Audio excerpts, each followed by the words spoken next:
So what is government? In starting out discussion, a class on the nature of government, what government should do, what government should not do, it's important to ask this question that's often skipped over, as is the sister question in this discussion, which may be hard to see on the screen, but is it necessary? These are often questions that are taken for granted in the discussions of government. It's a lot easier to say what something does rather than what something is. If you think in your mind, what is government? What is its nature?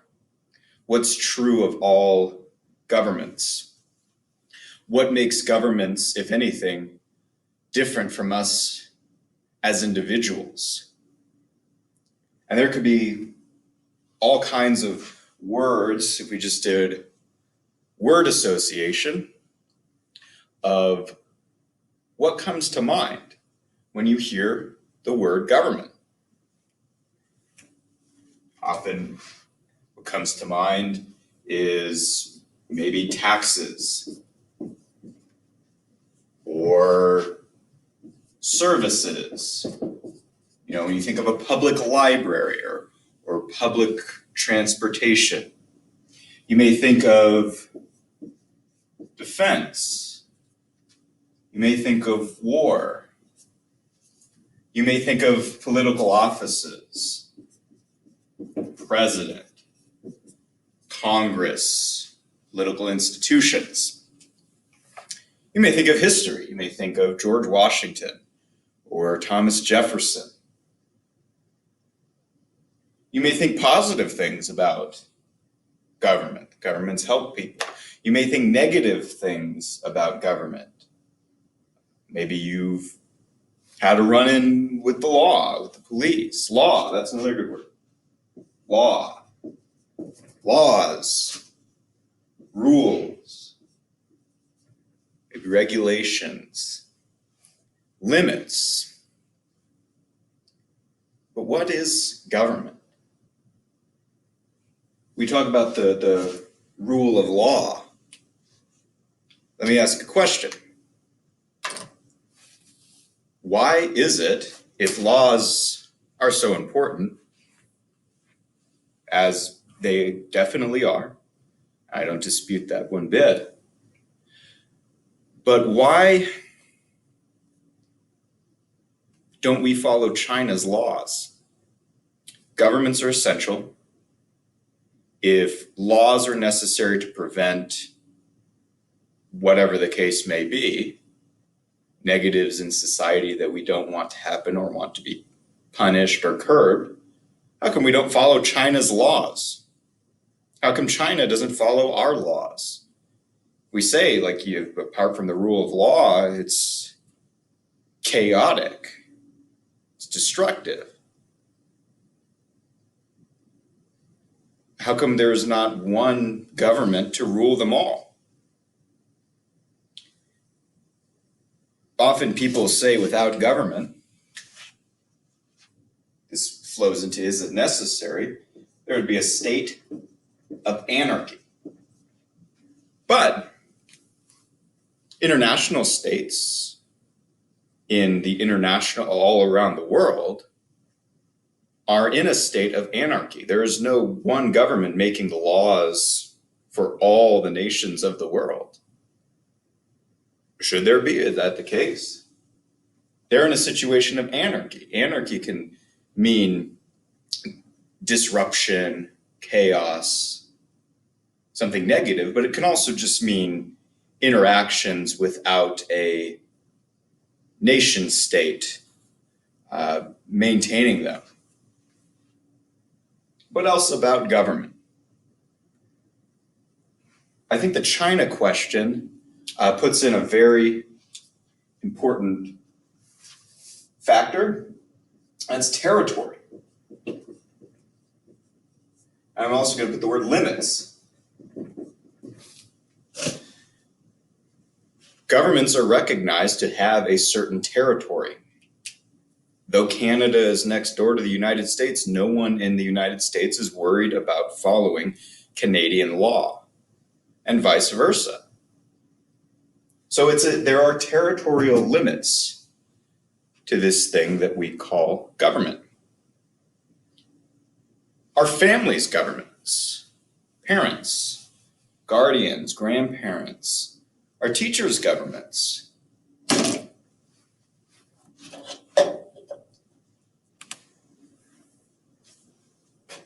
Parents have a unique authority over their children that other people don't have.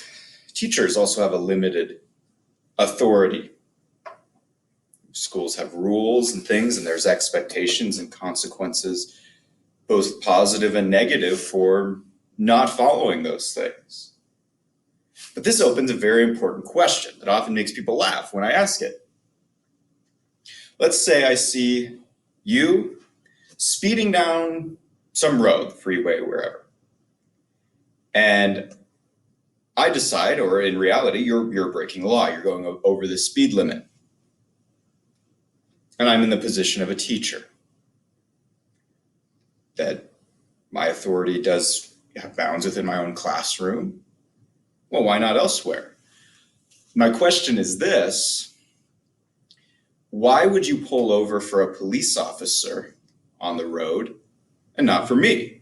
How come I can't pull people over and decide that they're going too fast and have them pay a ticket or a fine or whatever the case may be? I mean, what's the difference? How come I can't have that authority? I also don't have the authority in a direct way as a parent. If a student doesn't do their homework or gets disrespectful or some sort of problem at school, I can manage that within my classroom, and there can be consequences for those things. On the other hand, I can't, like a parent, say, you need to not go out with your friends this weekend because you're grounded. So there are limitations of these different authorities. We might even call them governments. Going back to the word taxes,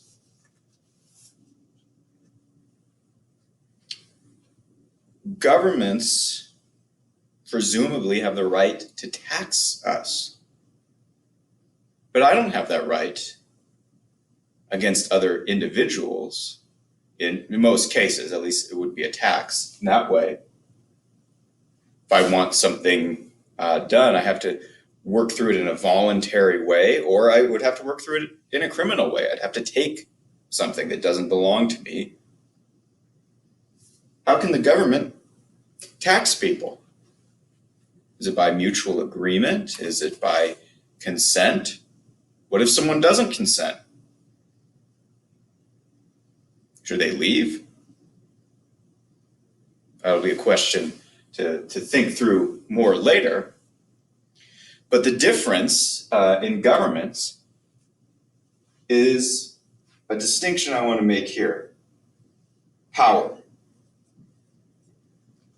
Governments have and are defined by power.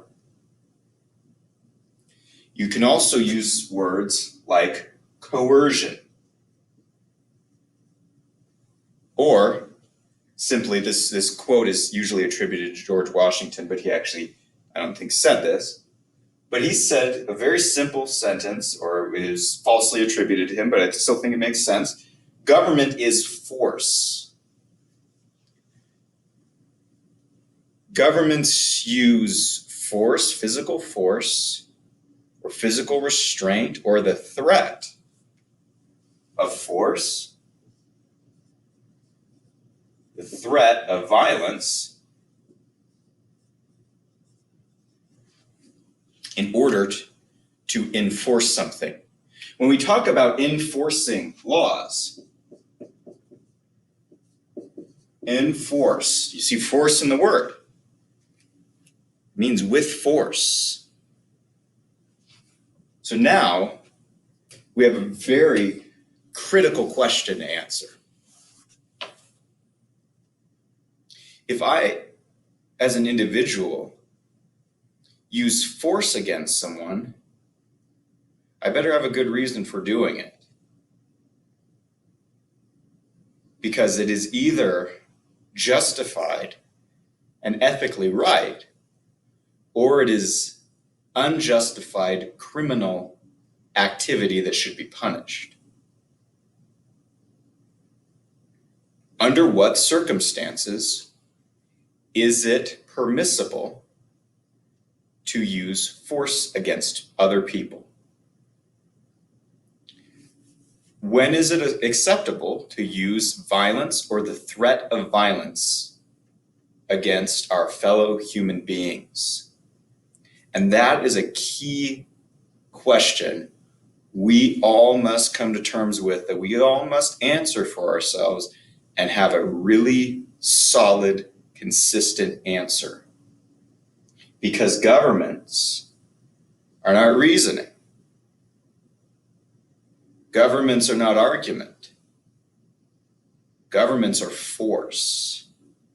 And so behind every law that will be enforced, and behind every statute and regulation, an idea, every time someone says the phrase, there should be a law, what they're really saying, whether they realize it or not, is that this thing is so important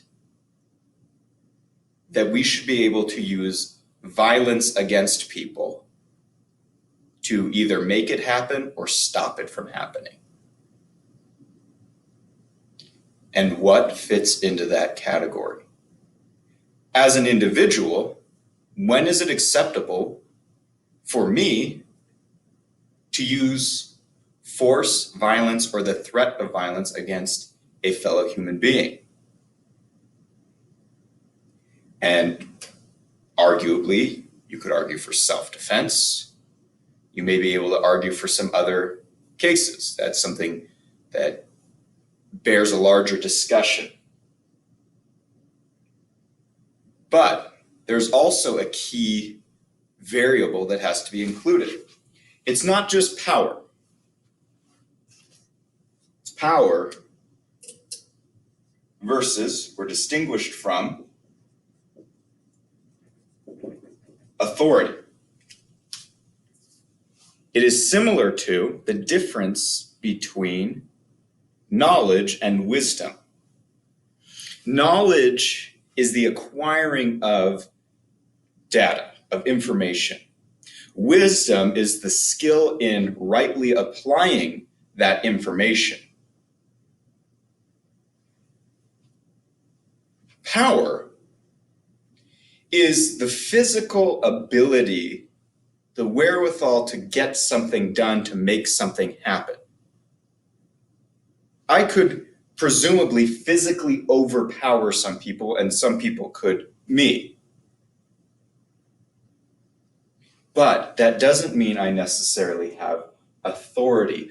Authority is the right and right application of power. That it is the appropriate time, place, manner in which power is used. And if power is not used with authority, then arguably it is unjustified. Whether by brute force or by majority vote. Is it okay? You may think of, let's write voting or rights.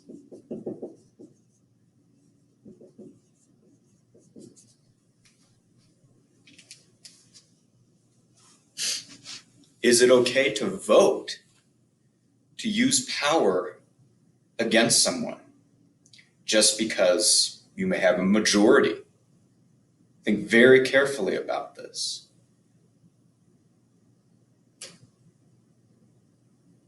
Is slavery only wrong because we don't have enough people who want to vote to enslave others? If people who wanted slavery have a majority and they vote for it, is that enough to take away the rights of people who would be enslaved? As more of a Star Wars person, a Star Trek, this character named Spock, and he said the needs of the many outweigh the needs of the fewer one, which makes sense. It has surface validity. We get that. But is that true for taking away the rights of someone else, even if it makes everybody else better?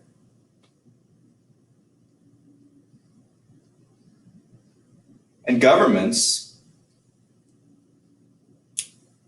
also have to protect. But defense, war, but that's another word that often comes up. Governments ought to protect. And I would argue that there are kind of 4 categories of protection, possibly more, maybe less. I would argue that governments must protect those under their jurisdiction, their lines, their territory, protect citizens from one another, or step in on behalf of a citizen once they have not been protected. Someone gets murdered or stolen from, or beaten up, or raped, or enslaved. Protection of us from one another. It's funny, whenever I talk about is government necessary, the movie that is always suggested as the reality without government is The Purge. Now, I've never seen this movie. I get the concept. All crime is legal for 24 hours. That's crime, though. It's not just, tearing the tags off the mattresses. Murder, rape, slavery, whatever is legal. Would the purge be the result without what we consider as government? How much government is, and what kind of government? But they must protect us from one another, must protect us from others and others from us. That's 2 categories. And it should protect us from other governments, those outside of the jurisdiction, the territory, who might try to do us harm. And governments must protect us from themselves. Now, is that possible? And I think in a limited way it could be. But if you only trust one entity to protect you from itself, you're possibly in a very precarious, nervous type of situation where your protection may not necessarily be guaranteed. For that reason, I'll bring up a quote. Famous James Madison, the 4th president, one of the architects of what we come to know as the Constitution, says famously in this paper called Federalist 10, "If men were angels, no government would be necessary. If men were angels, no government would be necessary." And everybody loves the brilliance, the seeming brilliance of that quote. However, I think it may have one fatal flaw. If men are angels, meaning they didn't have any negatives to their human nature in which we could do harm to one another, that is the argument for government, because governments must stop us from harming one another. And that's true. But who will operate the government? The same humans who have the same human nature, who have the same possibility and propensity to harming others. Only now they have the veneer of authority. They have the idea that whatever they do, since it can't be illegal necessarily, it must be acceptable. And now possibly bad people with the power of government, the power of violence, can use that power to harm people more than they ever could as an individual. So it's something very critical to think of when we say government ought to do this or that, because we're saying government ought to use power, ought to use force. And what that comes down to, if you think of life, liberty, and property, your life, your freedom, your liberty, your property, which is in your person, your body, what you produce. Government can take these things away. Your property can be taken from you, potentially. Your liberty can be taken from you. Putting people in prisons, which we could argue for as well, but think very carefully when we say that something should be a law and that the punishment is prison, we're talking about putting our fellow human beings in cages. What justifies putting a human being in a cage or taking their property?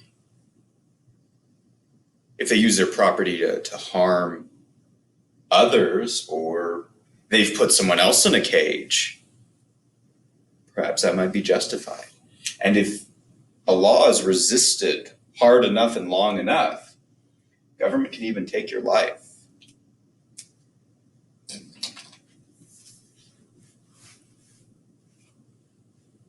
What level of force is acceptable against fellow human beings? When is it acceptable to use violence against others? What are those cases? And so you could argue that governments, since they have a potential to restrain evil by force, but also a potential to create and make worse evil by force, governments have to be limited to a specific purpose. A government, summing these things up, is a collective authority to use force in order to enforce rule of law. And is it necessary? Or how much or what type is necessary? Because if a government has stepped outside of its bounds of what its authority can legitimately do, then you could argue it's that type of government is no longer a government, or it's not necessary. But these are some things to consider, and this question will arise again and again, and it has to be asked over and over when we consider laws, when we consider voting, when we consider political ideas. When is it acceptable to use force against others through the government? Not just as us as individuals, not just us in a group, but in a group that is meant to represent us as the will of the people. And so these are some very important things to consider and continue considering as we go forward in the study of government.